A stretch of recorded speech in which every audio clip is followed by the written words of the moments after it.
Nous sommes le mercredi 13 février 2013. Bonjour, bonsoir. Bienvenue dans cette édition d'information. Pulsation, l'essentiel de l'actualité de la journée. À la une de l'actualité, justement, la commission bicamérale devant choisir les 3 représentants du pouvoir législatif au Conseil électoral a été constituée. Elle sera installée ce jeudi 14 février, annonce le président du Sénat, de Sol Simon Dera. La commission est composée de 14 membres, 7 sénateurs et 7 députés. Il s'agit des sénateurs Mélius Hippolyte, Steven Benoît, Jean-Baptiste Bien-Aimé, Lucas Saint-Ville, Andris Richer et Jocelyn Privert, et des députés Louis Samio, Abel Descollines, Jean-Danton Léger, Luberne Pierre, Ogline Pierre, Alteste Toussaint et Job Jolicoeur. Ces parlementaires disposeront de 10 jours pour soumettre à l'Assemblée les noms des représentants du Parlement au Conseil électoral. Rideau sur le carnaval national 2013 au Cap-Haïtien. Aucun mort n'a été enregistré selon la police qui a fait état de 104 blessés, dont 6 grièvement pour les 2 premiers jours, alors que les autorités sanitaires ont annoncé 379 blessés. 12 personnes ont été arrêtées pendant les festivités pour vol à la tire, voie de fait et détention d'armes blanches. Information communiquée par le porte-parole de la PNH, le commissaire Franz Lerbourg. Les travaux réalisés par l'électricité d'Haïti dans le cadre de l'organisation du carnaval ont coûté plus de 40 millions de gourdes, a indiqué la directrice de l'EDH. André Sapolon fait état notamment de l'installation de lampadaires solaires et de nouveaux circuits d'alimentation sur le bord de mer au Cap-Haïtien. Dans l'international, Barack Obama a prononcé mardi soir son premier discours sur l'état de l'Union depuis sa réélection, une intervention d'environ 1 heure largement consacrée à la politique intérieure, mais également au nucléaire iranien et au retrait des soldats américains engagés en Afghanistan. Les républicains s'opposent à la feuille de route du président américain et dénoncent un Barack Obama obsédé par les hausses d'impôts.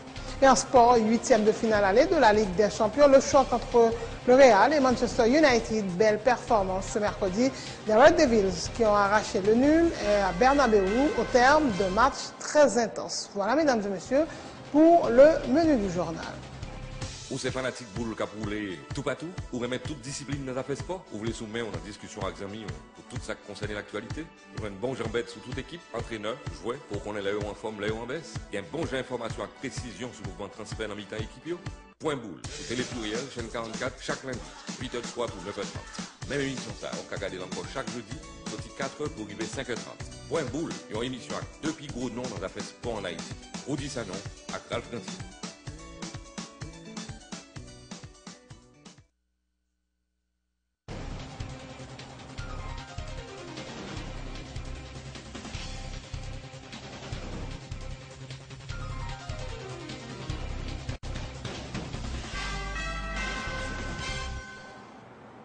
Bienvenue dans ce journal. Comme annoncé, la commission bicamérale devant choisir les 3 représentants du pouvoir législatif au Conseil électoral a été constituée et sera installée ce jeudi 14 février. L'information est confirmée par le président du Sénat, de Sol Simon Dera, qui précise que la dite commission est composée de 14 membres, soit 7 sénateurs et 7 députés. Il s'agit des sénateurs Mélius Hippolyte, Steven Irvinson Benoît, Jean-Baptiste Bien-Aimé, Lucas Saint-Ville, Andris Richer et Jocelyn Privert, et des députés Louis Amio, Abel Descollines, Jean-Danton Léger, Luberne Pierre, Ogline Pierre, Alteste Toussaint et Job Jolicoeur. Le président du Sénat informe que ces parlementaires auront un délai de 10 jours pour soumettre à l'Assemblée les noms des personnes appelées à représenter le corps législatif au Conseil électoral. Une fois la commission installée, les parlementaires pourront élire un bureau pour diriger les travaux suivant les termes de référence du protocole du 24 décembre dernier. Des informations fournies par le président du Grand Corps, de Sol Simon Dera. Autre point de l'actualité, le riz et le haricot ont connu une légère augmentation en Haïti. Parallèlement, l'argent se fait rare. Faire bouillir la marmite est un véritable casse-tête pour les ménages. Suivez ce reportage de Emmanuel Paul. Si les produits de première nécessité ont connu une certaine stabilité sur le marché local, il convient toutefois de noter que certains produits de base, tels le riz et le haricot, ont connu une légère augmentation. Le riz importé du Japon, dont le prix était fixé à 800 gourdes par le gouvernement, s'est échangé contre 1000 gourdes ce lundi 11 février. De 250 gourdes le mois dernier, la marmite de pois noir se vend actuellement à 275 gourdes, soit une augmentation de 25 gourdes. Ça clave 200 $. Bah, on est pour le Japon. Depuis les vignes, ils vendent plus ça? Non, là, elle te fait 180 $. Après ça, on met 20 $. Sur lui, 200 $. Son duit qui passe à la tiers sur le terrain, c'est pop. Puis bah, il est cher. Comment oui, comme ça? Tu m'as dit, il monte ou bien Les montants, tu m'as dit, il y a 26 $. 6 $, combien de mois passé? On était 25 gouttes. Les moutons ont monté, tant que poids noir, tant que on a bon 55 $. Poids noir, combien de 50 gouttes, 11 $. Tout que de pas vendre même genre. En dépit de la stabilité relative des prix de certains produits, les familles haïtiennes sont confrontées à d'énormes difficultés pour s'approvisionner. L'argent se fait rare. Les activités tournent au ralenti dans les marchés publics de la région métropolitaine, en témoignent ces commerçants. Ah, mais c'est quoi bon? Comment ça fait ça? Ah, mais pas de cop. Puis on peut augmenter ou bien? Même que vous augmentez, vous ne pouvez pas de la vente, pas de cop. Marchandise cher. Bah yo cher nous pas vendre yo, pas un monde qui pourra pas acheter non mon. Ou leur fait quelques journées sans qu'on a payé pour un petit monnaie, son paquet millions à pas acheter. Moi ce monde parce que même matin vinn là même pas vendre. Ah, mon connaît. On connaît depuis que le carnaval, nous pas la vente. Ça passe même. On connaît tout le monde est parti, il y a le bon boche. J'ai dit, on les cas privés là, nous avons 4 personnes, même 4 personnes pour mettre ensemble pour acheter un petit mamie diri. De plus en plus, faire bouillir la marmite s'avère un exercice extrêmement difficile pour les ménages en Haïti. Ayant dans ses réserves des produits tels le haricot, le riz et l'huile d'olive, cette femme venue au marché avec 200 gourdes a dû parcourir tous les coins du marché Salomon pour compléter sa liste. Je viens avec 40 $, mais 40 $, depuis que je marché pour mener ma promener. Ma côte farine, liche. Ma côte poids, liche. Ma côte durian, liche. Ça veut dire que vous faites des petits mignons manger. La confection d'un simple repas familial peut coûter jusqu'à 1000 gourdes, selon les témoignages de ses parents. On va taguer même 1000 gouttes là, mon. Qui mange le papier comme ça? Ah, au café, on dirait. Ah, on vient. Mais combien qu'on pense qu'on a besoin pour le faire manger? Ah, on descend $. Les cas, viande. C'est viande. Bon, il m'a mis pour le pays. Viande, viande raché. Pour me faire un petit moyen, on a 150 $, mais parce que faut faire un petit jus tout. Moi, parce que viande exagérée, épices, toute bagaille. Mères et pères de famille se demandent à quand des mesures pour améliorer les conditions de vie dans le pays. Dans combien de temps encore, le manger et le boire, qui sont des besoins primordiaux, ne seront plus un luxe en Haïti. Du coup, m'a tout profité par son petit message. Pour me dire tout bon vrai au gouvernement, regardez pour nous être tout bon. Si en fait, la pone a fait pour produit local la passé, pour travail là, capable de prononcer de sorte pour que nous capables de joindre allègement dans les affaires prix produits parce que la vie est vraiment difficile. T'as un autre changement, les noirs 50 $, même soit avec 20 $, longtemps avec 20 $, on mange. Les nous connaissons pas, il y a plus bien, c'est plus mal. Bon, puis les gens étaient à terre, monter plus haut. À la fin de l'année dernière, plusieurs manifestations de rue ont été organisées pour dénoncer la hausse vertigineuse des prix des produits de première nécessité. Une commission devant travailler sur la stabilité des prix a été mise en place par le gouvernement. Mais la situation n'a pas changé.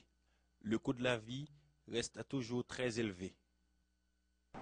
Le député de Marmelade, Saint-Michel de Latala et Patrick Joseph tirent la sonnette d'alarme pour attirer l'attention des autorités sur le climat d'insécurité qui prévaut actuellement dans sa circonscription. Le parlementaire fait remarquer que les actes de banditisme commencent à devenir monnaie courante et sont enregistrés de jour comme de nuit à Saint-Michel qui, dit-il, tend à redevenir un repère de brigands. Il appelle les autorités policières et judiciaires à mettre tout leur poids dans la balance pour mettre ces bandits hors d'état de nuire. Suivez.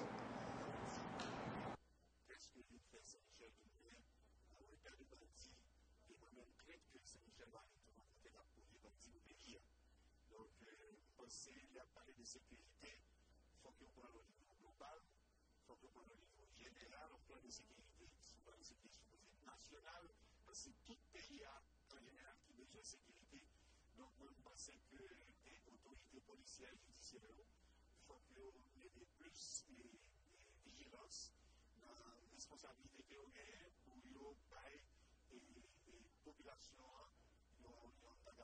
soulagement. Parce que son calvaire, Mont-Saint-Michel a monté, je dis, en bas de commune, Saint-Michel, par rapport à son géographique, une commune qui débouchait sur plusieurs autres communes et sur plusieurs départements. Saint-Michel, c'est un véritable carrefour. Donc, on va faire des enlèvements qu'a fait, on va faire des crimes qu'a fait, et à 11h du matin, les bandits rentrés dans Western Union, dans Unitransfer, dans Digicel, ils ont porté tout ça pour aller avec aux armes dans les donc population aux abois, ils n'ont pas qu'à sortir bonheur et ils ont obligé de rentrer. Et pour rentrer la caille, ils ont bonheur parce que les bandits, par baron, et possibilité pour vaquer à l'occupation. Donc nous-mêmes, comme députés qui voient la population, donc nous demandons aux autorités, même si il y a des bonnes dispositions qui prennent pour question carnaval qui est réussi, l'autorité comme qui ça pour faire pour carnaval bien réussi dans le pays. Donc il faut que nous baillons les professions chance surtout. Et pour que les professions ont problème, il faut que nous lever pied, il faut que même velléité, il faut que même détermination, parce que nous avons dans la profession, c'est citoyen et même tout le monde dans le pays. Sans transition, rideau sur le carnaval national 2013 au Cap-Haïtien. Aucun mort n'a été enregistré selon la police qui a fait état de 104 blessés, dont 6 grièvement pour les 2 premiers jours, alors que les autorités sanitaires ont annoncé 379 blessés. 12 personnes ont été arrêtées pendant les festivités pour vol à la tire, voie de fait et détention d'armes blanches. Information communiquée par le porte-parole de la PNH, le commissaire Franz Lerbourg. La ville du Cap-Haïtien a réussi son pari en organisant le carnaval national les 10, 11 et 12 février. Des visiteurs venus de plusieurs régions du pays et de la diaspora ont fait la fête pendant les 3 jours gras. De retour à Port-au-Prince, ce mercredi, ces fêtards avaient encore dans la tête les meringues de certaines formations musicales très performantes sur le pavé, telles Ambiance et Team Lobeil. Certains carnavaliers ont cependant été très critiques vis-à-vis des organisateurs. Après les cailles et le Cap-Haïtien, Gonaïves devrait être la prochaine ville hôte du carnaval national. Reportage Jonas Doriska. Le rideau est tombé tard dans la nuit de mardi sur le carnaval national au Cap-Haïtien. De nombreux fêtards ont vite fait de regagner la capitale ce mercredi. L'aérogare Guy Malary n'a pas désempli pendant toute la journée. Les compagnies aériennes assurant la liaison Cap-Port-au-Prince ont effectué entre 8 et 10 vols en ce jour. Jonathan Bayard est le manager de Sonoise Airways. Je dis à nous avons 8 vols environ. 8 vols, nous avons pour si pas on leur demande parce que qu'on est là, quand tout le monde séjour, on besoin de tourner pour travailler demain Port-au-Prince. Et nous avons déjà fait 4 vols là et l'avion était rempli complètement. Donc l'avion ça nous à la Kounia là pour quitter, supposé quitter Port-au-Prince dans 20 minutes pour aller chercher mon encore. Parce que nous avons l'autre vol à midi 30, nous avons un vol à midi 40. Et nous avons 2 autres vols encore après ça. Donc c'est-à-dire que là, bon, c'est plus vers... N'a pas essayé satisfait de maintenant. De retour, les carnavaliers avaient encore dans la tête les refrains des groupes musicaux qui ont créé l'ambiance pendant 3 jours dans la 2e ville du pays. Décors, couleurs, participation, pour certains, le carnaval 2013 a été une réussite. On n'est pas sans savoir que notre histoire en tant que peuple a commencé dans le Nord. Donc ce carnaval nous a valu le temps, nous a offert bigrement l'occasion de visiter certains lieux. La population capoisan était très chaleureux, était bien gentil. Un carnaval très intéressant. Belle bagaille, bon bagaille, bon bagaille. Bel carnaval et en plus, pour nos capions vraiment gentil, pas agressif même avec Port-au-Prince. Tant qu'on a un petit poussade, mais pas de monde qui a baillé mon coup, tout le monde est à protéger l'autre. Franchement, belle bagaille. Par rapport à la performance Coupio, et j'étais vraiment impressionné par l'ambiance. Tout le groupe était vraiment bagaille, mais l'ambiance, franchement, bon bagaille net. Si les groupes musicaux se sont surpassés sur le parcours, certaines personnes interrogées ont accordé une mention spéciale à la jeune formation musicale du Cap-Haïtien, Ambiance et Team Lobeil. Pour moi, meilleur, c'est l'ambiance. C'est lui qui crée toute l'ambiance carnaval. Pour moi, même numéro 1, c'est le groupe et l'ambiance du Cap-Haïtien. C'est meilleure performance. Ok, pour côté nord, bon, il était bon tout. Pas qu'à plein bon orchestre. Team Lobeil avec ambiance. Bon bagage. D'autres ont déploré des manquements au niveau de l'organisation. Les DH, par exemple, qui n'étaient pas en mesure de fournir du courant électrique à la ville pendant l'événement. Ville était sale et puis je trouvais que pas de assez de déguisement, pas de rien pour te ouais vraiment. Parce que de la première fois dans la ville, samedi matin, c'est comme si pas de gagner au cap. C'est de la soirée comme si le carnaval, on est chaud pour le défilé. On monde descend pour y regarder. Mais c'est comme s'il n'y avait pas de fête au cap. La ville était sale, la ville n'était pas préparée pour ça. Pas de courant, pas de c'est ça moi dis, pas de courant, pas de c'était pas préparé, c'était pas bien du tout. Nous avons des coupures de courant pendant tous les 3 jours. Qui est un petit genre inexplicable, pas comprendre comment ça que pas pour voir que ma budget à carnaval pour au point seulement. Pas de temps pour au CAI, mais je prends au Cap ici. Cap Haïti, ça moi un petit peu coincé dans le sens de infrastructure. J'envie la présenter parce que grand peu l'invité qui débarquer. Moi même pour peut-être pas moi nous sommes invités, nous sommes loin là pour matériel là. Je pas penser le comme ça. Mais c'est Haïti, nous prenons comme ça quand même. Je pense que le cap est bien. C'était plus pour 100 € pour bien organiser. Les carnavaliers sont cependant unanimes concernant l'impact des retombées économiques de l'organisation du carnaval pour le Cap haïtien et pour toute la région du Nord. Villa propre, villa belle, mise en valeur, définitivement. Tout le monde calé, tout le monde obligé de manger, tout le monde obligé de dormir, tout le monde obligé de consommer. Et puis route là de toute façon bon maintenant route là. Caprété pour tout bus, toute machine qui va au cap pendant que cap vient là. Mal là-bas dire manger poisson, donc ça veut dire boire alcool, boire jus, manger donc son cop là-bas dire, son cop chaque côté malais son cop bail. Après le Cap haïtien, la cité de l'indépendance pourrait accueillir le carnaval national en 2014. Dans l'intervalle, il y a le carnaval des fleurs à Port-au-Prince en juillet prochain. Les travaux réalisés par l'électricité d'Haïti dans le cadre de l'organisation du carnaval ont coûté plus de 40 millions de gourdes, a indiqué la directrice de l'EDH. André Sapolon fait état, notamment pour le Cap haïtien, de l'installation d'un lampadaire solaire et d'un nouveau circuit d'alimentation sur le bord de mer. La directrice de l'EDH est au micro de Jonas Doriska. Nous augmenter la capacité électrique Cap haïtien énormément et vu c'était que l'objectif c'était pour augmenter l'éclairage public dans le centre-ville là, côté monde qui va fêter carnaval là. Je crois que nous réussissons à faire ça. Nous installer 300 lampadaires de rue, nous augmenter la capacité centrale là. Donc ça qui vient arriver pour que pendant carnaval là, pendant parcours là, nous capables d'assurer au niveau électricité, ça nous fait c'est que pendant la journée, nous baillons dans les bons lieux, mais en petite quantité, pour nous capables de capacité pendant la nuit. C'est ça qui était plus important, vu le nombre de monde qui était au Cap haïtien, le nombre de monde qui était dans la rue, il était extrêmement important pour nous être capables et au moins porter au niveau de sécurité sous route pendant que nous avons marché, avons fait parcours là. Donc pour l'ensemble des travaux, c'est sûr que tu as gagné des débours. Budget EDH 2012-2013, nous avons estimé des dépenses carnaval ni pour carnaval national, ni carnaval des fleurs, ni carnaval qui a fait dans toute l'autre ville à 6 millions de gourdes. Et budget à Vin a dépassé 40 millions de gourdes. Donc, nous joignons un apport dans le trésor public, là, mais charge extrêmement lourd pour EDH afin que nous soyons capables de livrer. Ça pour nous capables de livrer et vraiment desservir ville là. Ça qui veut c'est que au long boulevard là, nous obligés ajouter 2 km de circuit. Ça vient énormément en charge pour nous et ça c'est sous bord l'enméa parce que bord l'enméa pas de business, pas de monde qui habite là, nous pas de bon circuit, nous avons un lampadaire solaire seulement pour nous capables alimenter stand yo, nous obligés construire un circuit spécifiquement pour carnaval là. Combien qui t'est dépensé pour nous alimenter ce parcours en électricité madame la directrice? C'est ça, en tout nous dépensé 40 millions de gourdes. Année ça pour carnaval national.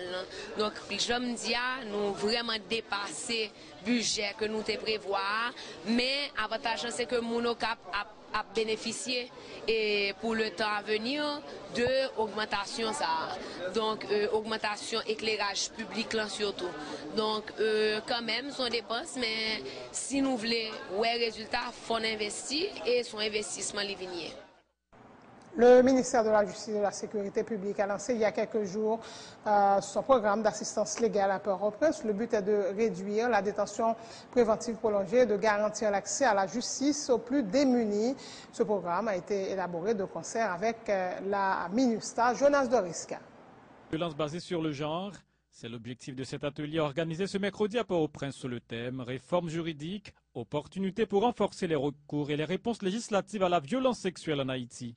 Les actes de violence sexuelle contre les femmes ne cessent de s'intensifier dans le pays, en dépit des efforts consentis pour y faire face, a indiqué le directeur général du ministère de la Justice et de la Sécurité publique. Il convient de renforcer aujourd'hui la législation du pays en la matière en vue d'éliminer la violence contre les femmes qui, selon Jean Roudiali, est une grave violation des droits humains. À cette phase de la lutte, il importe d'avancer par des engagements forts. Il y a lieu d'engager des réformes législatives en conformité aux conventions internationales et régionales des droits humains auxquelles Haïti est partie, des réformes législatives qui tiendront compte de la violence faite aux femmes dans ses multiples dimensions, notamment dans sa dimension violence sexuelle, comprenant les agressions sexuelles, les abus sexuels, les viols, les violences conjugales, l'harcèlement sexuel, l'exploitation sexuelle, l'attentat à la pudeur, l'esclavage sexuel et j'en passe. En plus de l'augmentation des cas de violence contre les femmes dans le pays, notamment après le séisme de janvier 2010, des adolescents, même des enfants, ne sont pas épargnés, déplore la coordonnatrice de la COFAVIV. Il y a une montée vertigineuse après le tremblement de terre de question viol là. Et là, cela en raison de changement de profil victime. Nous gagnons des bébés de 6 mois, des bébés de 17 mois qui violés. Alors là, nous gagnons en pile mineur, des préadolescents. Et nous avons dit que ce n'est pas des cas d'inceste. C'est certainement toujours qu'on viole, tout le monde qu'on subit des abus sexuels, mais ce n'est pas des cas d'inceste. La ministre à la condition féminine et aux droits des femmes fait état d'un avant-projet de loi en cours d'élaboration sur la prévention, la sanction et l'élimination de la violence faite aux femmes et l'ouverture de 3 maisons de femmes à Port-au-Prince, au Cap-Haïtien et au Caille. Le ministère à la condition féminine et aux droits des femmes s'est attelé au cours des derniers mois à finaliser l'avant-projet de loi sur la violence faite aux femmes et aux filles, conformément à la ratification de la Convention Belém d'Opara.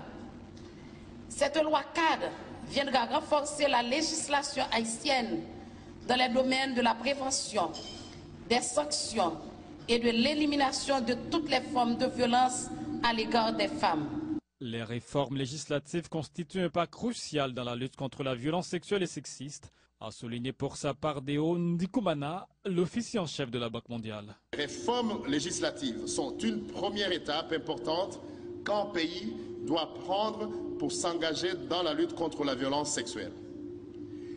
Elles suscitent un dialogue politique national sur le sujet qui conduit à une plus grande prise de conscience.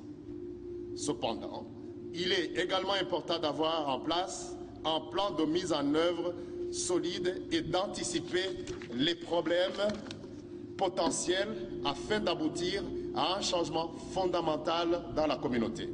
Cet atelier sur les réformes juridiques est le 3e d'une série organisée dans le pays depuis le 7 février 2012 en vue de sensibiliser et favoriser l'adhésion de la société civile et de l'État haïtien à la lutte contre la violence sexuelle et sexiste dans le pays. Une initiative de la COFAVIV et Madré, en collaboration avec le gouvernement et la Banque mondiale. C'est la fin de ce journal. Le rappel des titres, la commission bicamérale devant choisir les 3 représentants du pouvoir législatif au Conseil électoral a été constituée. Elle sera installée ce jeudi 14 février, annonce le président du Sénat, de soit Simon Dera.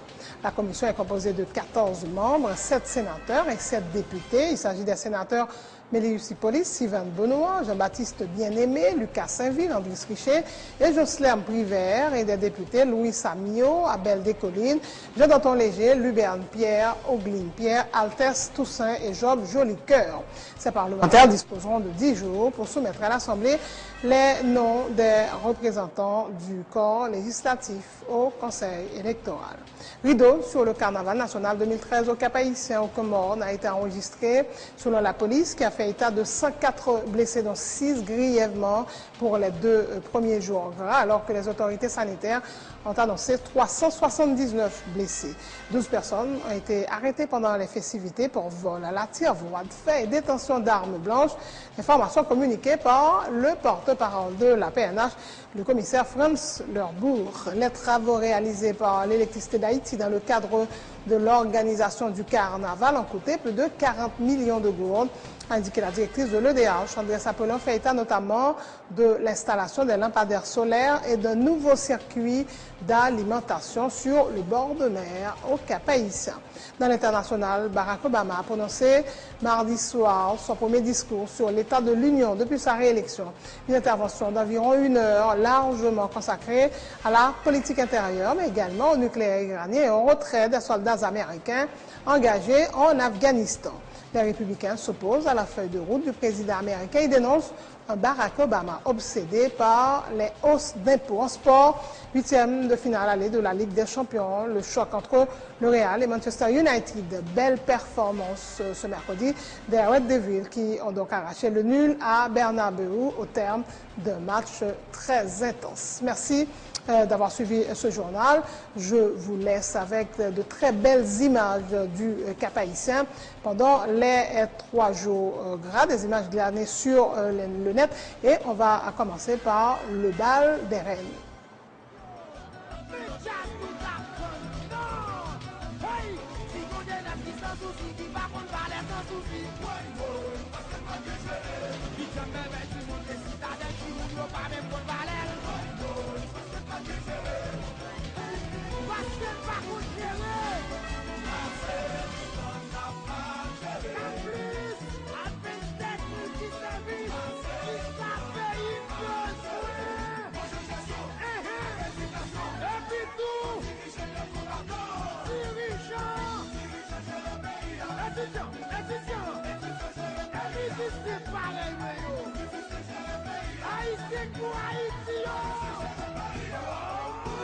La cette famille position